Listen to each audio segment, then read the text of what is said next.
istri-istri yang durhaka kepada suaminya, itu jangan berharap amal ibadahnya diterima oleh Allah sebelum dia mendapat keridhaan dari suaminya.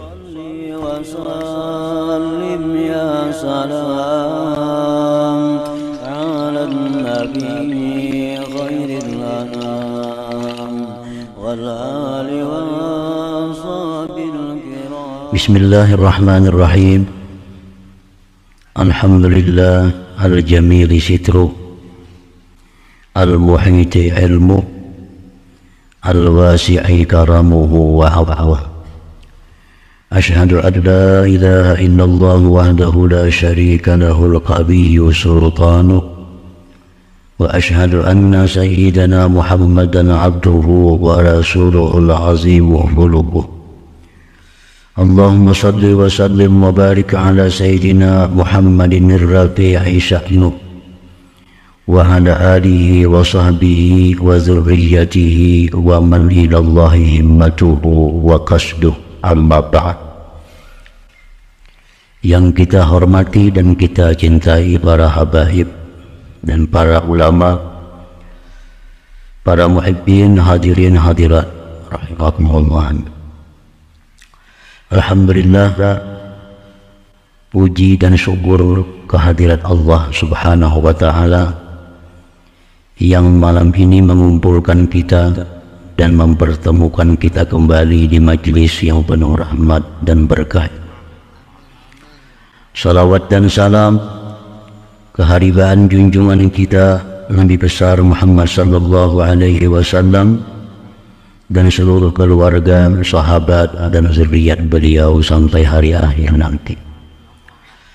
Para muhibbin rahimakumullah, al-hikmatul tsaminah wal 20 ba'dal mi'ah min al-hikamil atahiyah, hikmah yang ke-128 dari al-hikam. Qala al-Imam Ahmad ibn Athaillah as-Sakandari rahimahullah wa nafa'ana bi'ulumihi wa asrari. Laula jamilu sitri lam yakun hamalun ahlan lil qabul. Yang artinya, jikalau tidak ada keilukan tutupan dari Allah, niscaya tidak adalah amal bisa untuk diterima. Jikalau tidak ada tutupan Allah, tidak adalah amal bisa diterima. Nah, maksudnya adalah laula fadlullah 'alal hamil lam yakun 'amaluhu ahlan lil qabul. Jikalau tidak anugerah Allah atas orang yang beramal, yang beribadah, jikalau tidak ada anugerah Allah atas orang yang beramal itu, tidak adalah amalnya itu bisa diterima oleh Allah subhanahu wa ta'ala. Li'annal amal alladhi yakunu ahlan lil qabul huwa alladhi tatawaffaru fihi syurutul qabul. Karena amal ibadah yang bisa diterima itu ialah amal ibadah yang sempurna padanya syarat-syarat untuk diterima. Wa syurutul qabul katsirah, sedangkan syarat-syarat diterima amal itu banyak. Zahiratu wa batinah, ada syarat kabul yang zahir, ada syarat kabul yang batin. Nah, para muhibbin rahimakumullah, jadi amal yang kita lakukan, sembahyang contohnya, itu memerlukan anugerah Allah agar bisa diterima. Karena sulit kita bisa menyempurnakan syarat-syarat diterima amal itu. Jadi yang kita harapkan bahwa Allah Subhanahu wa Ta'ala tidak terlalu teliti meneliti amal-amal kita agar bisa diterima. Karena kalau Allah itu teliti amal yang kita lakukan, maka amal kita ini sulit untuk bisa diterima karena banyaknya syarat-syarat yang kita sulit untuk memenuhinya. Nah, para wahibbin rahimakumullah, jadi sangat diperlukan anugerah Allah, sangat diperlukan kemaafan Allah, sangat diperlukan kemurahan Allah agar amal kita ini bisa diterima di sisinya.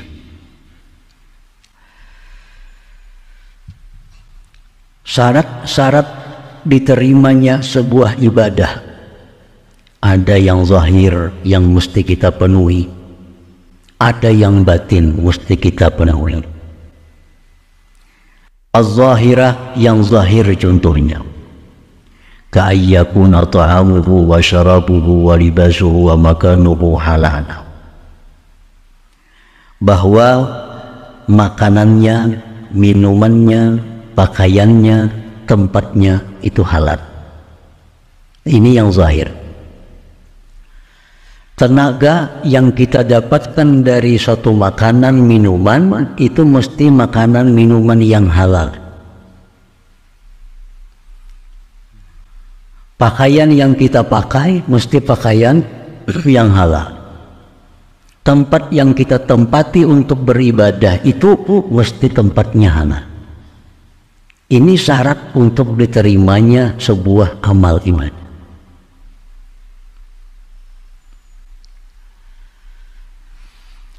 Di dalam sebuah hadis disebutkan, inna lillah malakan ala baitil maqdis yunadi kulla laylah man akala haraman lam yuqbal minhu sarpun wala adal.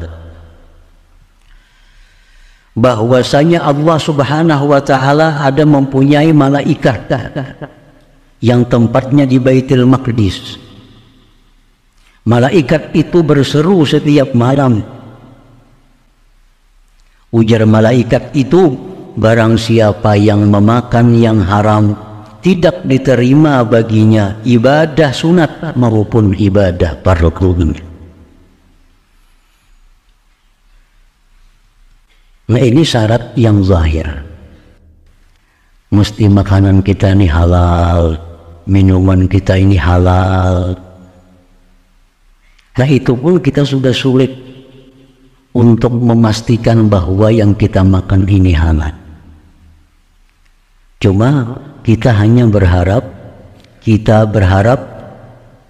yang didahului dengan kehati-hatian, berharap agar Allah Subhanahu wa Ta'ala bisa memaafkan kalau di luar kemampuan kita, di luar pengetahuan kita bahwa yang kita makan itu adalah makanan yang haram. Kita berharap kepada Allah agar makanan-makanan yang tidak sepengetahuan kita, makanan itu haram, bahwa itu bisa ditutupi, dilindungi, dimaafkan oleh Allah, sehingga amal kita ini bisa memenuhi satu syarat dari sekian syarat untuk diterima itu.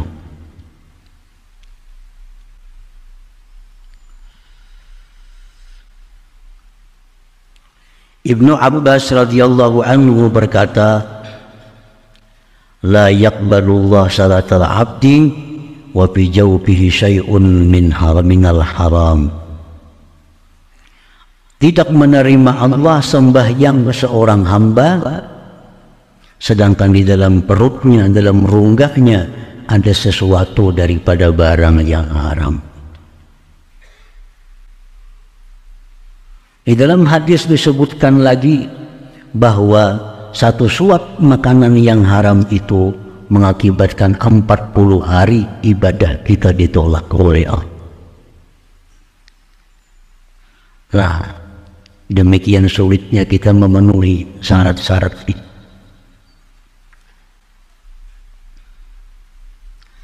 Wa qala aidan, di dalam hadis pula disebutkan, man ishtara thawban bi asyrati darahim wa bi thamanihi dirhamun haramun lam yaqbalillah salatahu madama alaihi minhu syai'.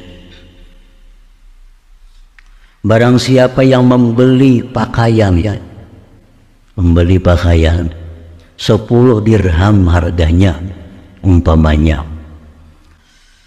dalam harga 10 dirham itu ada 1 dirham yang haram, Allah tidak menerima sembahyangnya selama atasnya daripada pakaian tadi sesuatu yang haram. Jadi ini yang zahir,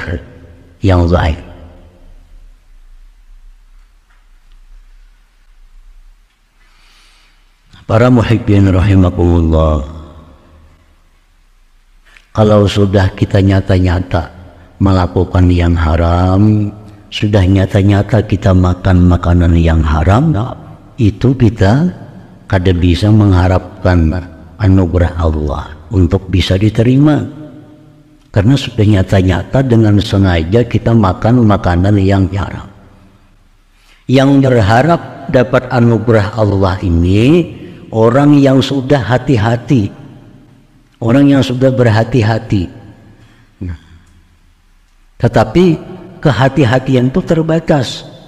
Banyak hal-hal yang haram yang tidak diketahuinya, yang di luar dari kemampuannya.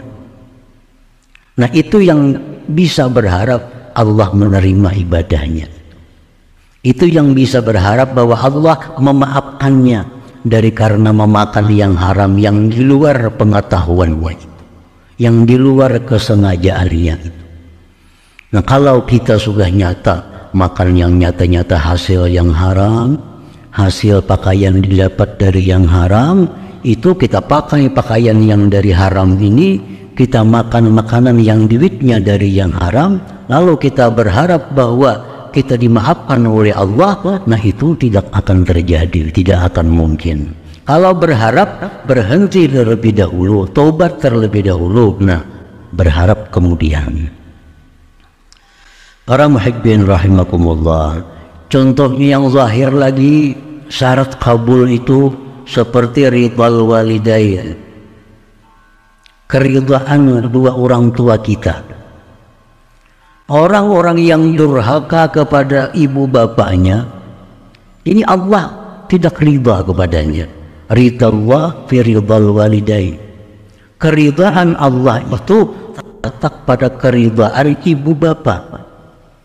Nah, kalau ibu bapak kita atau salah satunya tidak ridha dengan perbuatan kita, tidak suka dengan kelakuan kita, maka ibadah kita pun tertahan, tidak akan bisa sampai ke hadirat Allah, karena ridha Allah tergantung kepada keridhaan mereka.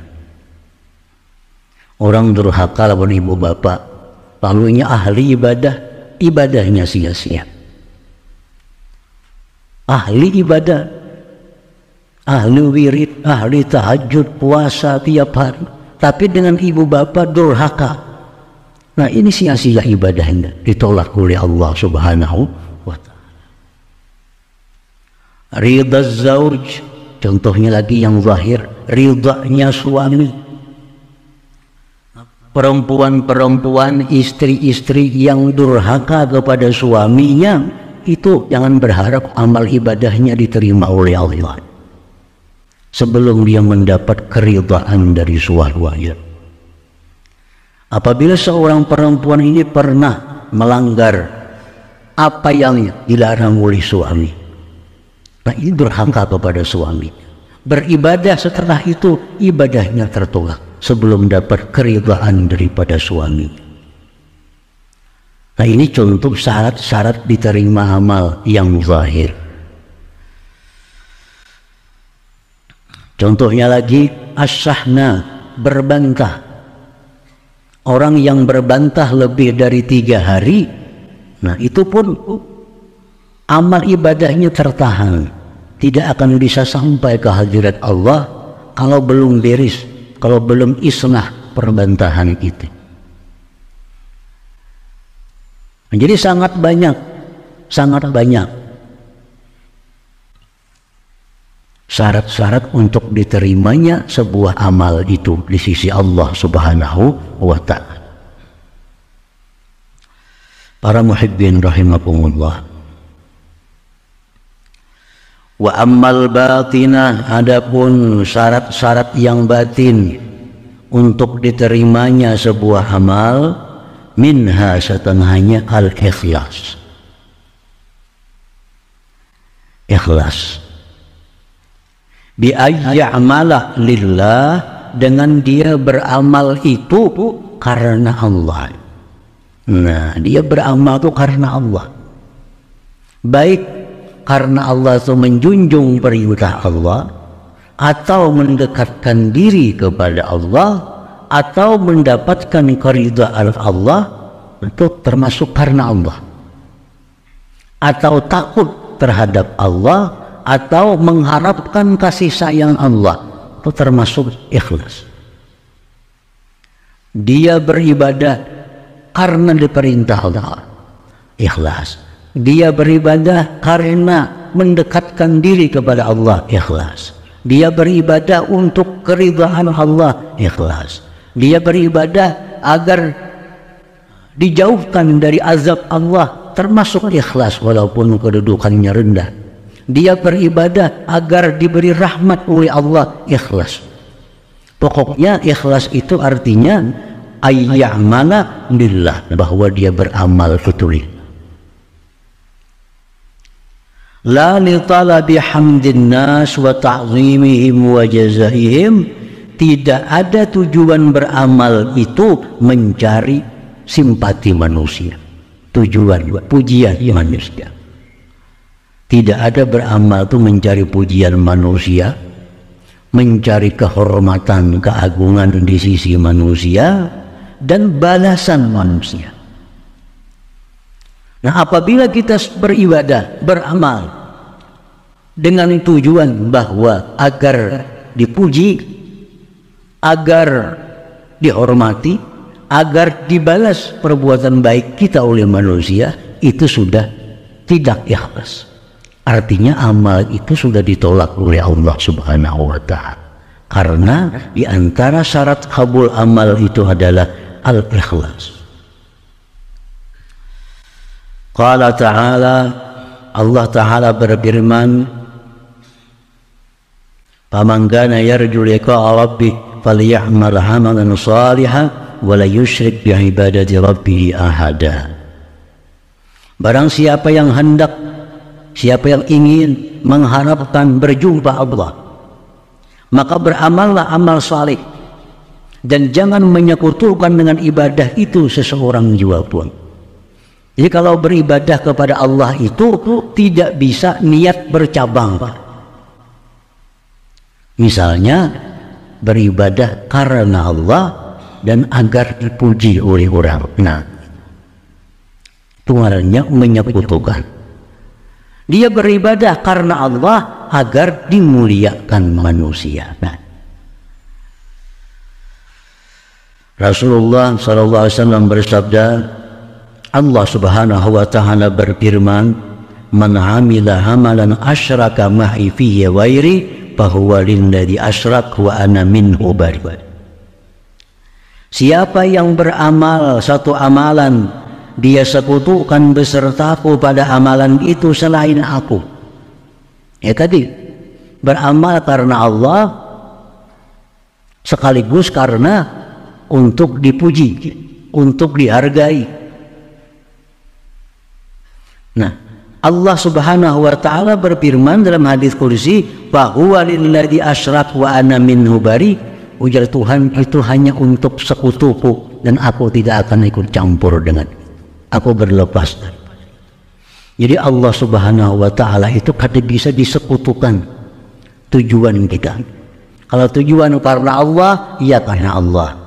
Kalau bergabung dengan orang lain, Allah melepaskan diri. Nah, ini syarat kabulnya amal batin. Ikhlas ini kan urusan batin. Para muhibbin rahimakumullah. Wa minha at-tabarri minal hawli wal quwwah bi an la yansubahu li nafsihi wa haulihi wa quwwati. Sebagian lagi daripada syarat batin agar amal itu diterima, bahwa yang beramal ini mesti berlepas dari daya dan upayanya. Dia tidak menisbahkan amal itu kepada dirinya dan daya upayanya. Orang yang beramal kadang merasa bahwa beramal itu dirinya, tetapi adalah dengan daya upayanya. Orang yang beramal ini kadang merasa bahwa beramal itu kemampuan dirinya. Nah, makanya dalam surat Fatihah dijelaskan iyyaka na'budu wa iyyaka nasta'in. Artinya apa? Hanya kepada Engkau kami beribadah, hanya kepada Engkau kami minta pertolongan. Artinya beribadah tapi dengan pertolongan Allah. Artinya memakai aku, tapi aku yang didaya upayakan oleh Allah. Mbak aku juga usalli, aku sembahyang, jangan ditinggal akunya. Karena dalam surat Fatihah itu na'budu, iyyaka na'budu, itu menunjukkan ada aku.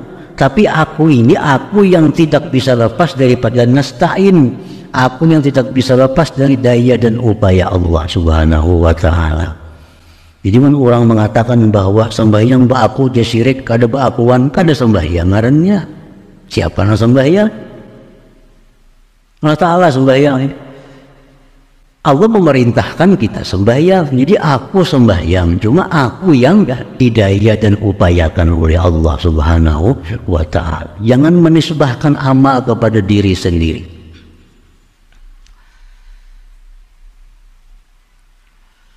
Lianna nisbatal amal ila nafsihi wa haulihi wa quwwatihi nau'u syirkin khafi. Karena menisbahkan amal kepada dirinya, menisbahkan amal kepada daya upayanya, itu semacam syirik yang tersembunyi. Jadi kita beringat benar bila bakun itu, beringat benar bila bakun itu, jangan aku murni. Artinya aku itu aku yang didaya upayakan oleh Allah Subhanahu wa ta'ala. Ayo jabah aku puasa, aku bersedekah, aku berzakat, aku berbuat baik, aku menolong orang.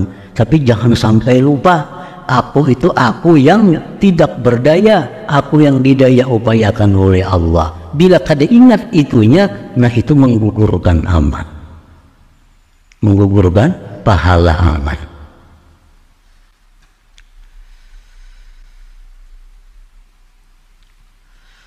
Wa minha, dan setengahnya lagi syarat diterima amal itu an la yudilla bi amalih, bahwa dia tidak idlal dengan amalnya.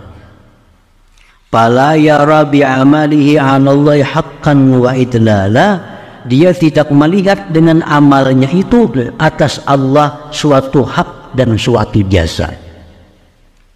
Ini orang beramal lawan beramal ibadah. Setelah dia beramal ibadah, lalu dia merasa ada hak di sisi Allah, ada hak, ada jasa di sisi Allah karena dia beribadah itu. Nah ini namanya idlal. Nah, membuktikan bahwa dia beribadah itu merasa ada jasa terhadap Allah. Dia merasa aneh kalau dirinya sengsara. Dia merasa aneh kalau dirinya susah, sedangkan orang-orang ahli maksiat hidupnya makmur. Kenapa lah orang sebelah itu sembahyang kada pina makmur, seorang tahajud tiap kapan apa pina susah benar hidup.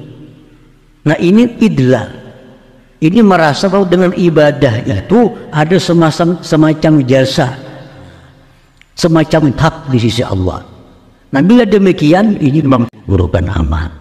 Artinya amal yang kita lakukan dengan idlal itu tidak diterima oleh Allah Subhanahu wa ta'ala. Asa merasakan keanehan, kenapa seorang yang ahli ibadah, ahli menuntut ilmu, seorang yang ahli salawat, kenapa hidup ini susah, kenapa hidup macam-macam musibah datang. Sedangkan orang yang fasik, yang zalim, kenapa mereka makmur? Nah, merasa heran demikian. Itu akibat apa? Akibat ibadahnya disertai dengan idlal. Wa fil hadis disebutkan inna salatal mudil la turfa fawqa ra'si. Sembahyang orang yang ada idlalnya itu tidak diangkat melebihi kepalanya. Artinya kan dia akan sampai ke hadirat Allah Subhanahu wa ta'ala. Wa minha, setengahnya lagi syarat-syarat amal yang diterima itu an la yamunna bi amali in kana sadaqah bi ayyasta'dhiwana, bahwa dia tidak merasa ada berjasa dengan seseorang dengan perbuatan baiknya kepada seseorang.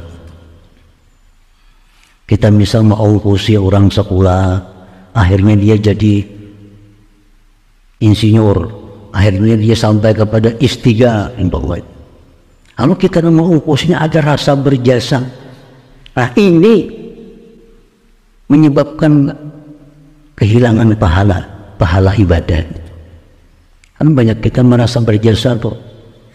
Ya, orang ini diongkosi mulai SD sampai SMP, SMA, sampai kuliah, jadi sarjana. Sekali jadi sarjana kada hira-hiran lagi lamun seorang nih, ada hira-hiran lagi. Di hati ada kesal, bah menyesal mau ngongkosin itu dulu. Apalagi dipandir, itu baik dia dulu aku ngongkosi itu. Nah, ini banget. Bila ada itu, sedekah yang berpuluh-puluh tahun itu menjadi hangus, hilang. Allah Subhanahu wa ta'ala berfirman, la tubtilu sadaqatikum bil manni wal adha. Jangan kamu batalkan, kamu hilangkan, gugurkan pahala sedekah kamu dengan dengan perasaan berjasa. Nah, para muhibbin rahimakumullah. Nah, ini kita mengetahui syarat-syarat diterima amal ini sangat berat. Syarat-syarat diterima amal ini begitu susah. Jadi kita mengharapkan kepada Allah agar diberi anugerah, agar diberi kemaafan, agar diberi tutupan dari keaiban-keaiban itu, sehingga amal kita bisa diterima oleh Allah Subhanahu wa ta'ala. Kalau ada anugerahnya, kita akan sulit memenuhi sekian banyaknya syarat untuk diterima amal. Para muhibbin rahimakumullah, untuk bisa beramal itu sudah sulit. Itu perlu taufik dari Allah. Kita bisa beramal. Nah, untuk diterima amal lebih sulit lagi. Sembahyang agar bisa sah. Sembahyang nih agar bisa sah itu sudah sulit.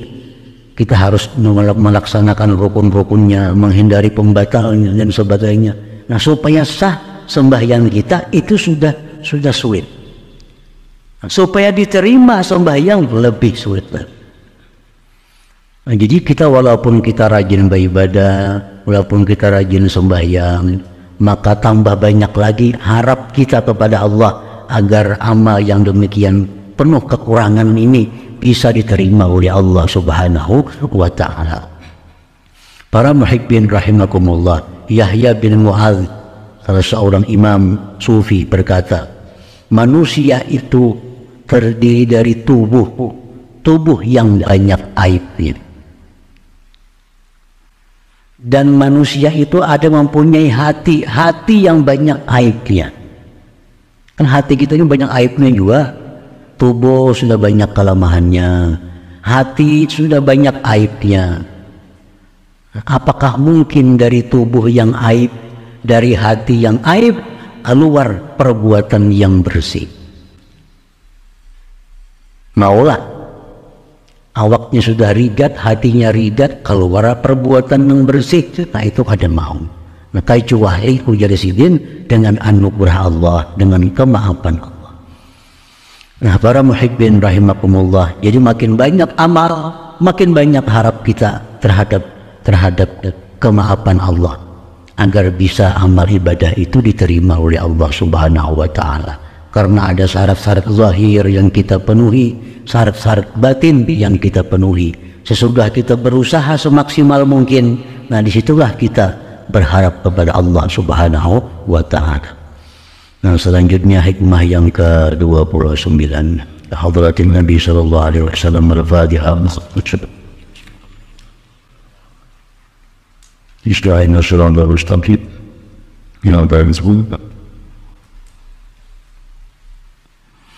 Ya Allah biha, ya Allah biha, ya Allah bihusnil khatimah. Ya Allah biha, ya Allah biha, Allah bihusnil khatimah. Ya Allah biha, Allah biha, ya Allah bihusnil khatimah. Bayai الرجل منه شفاعة صلوا عليه وسلموا تسليما. اللهم صل وسلم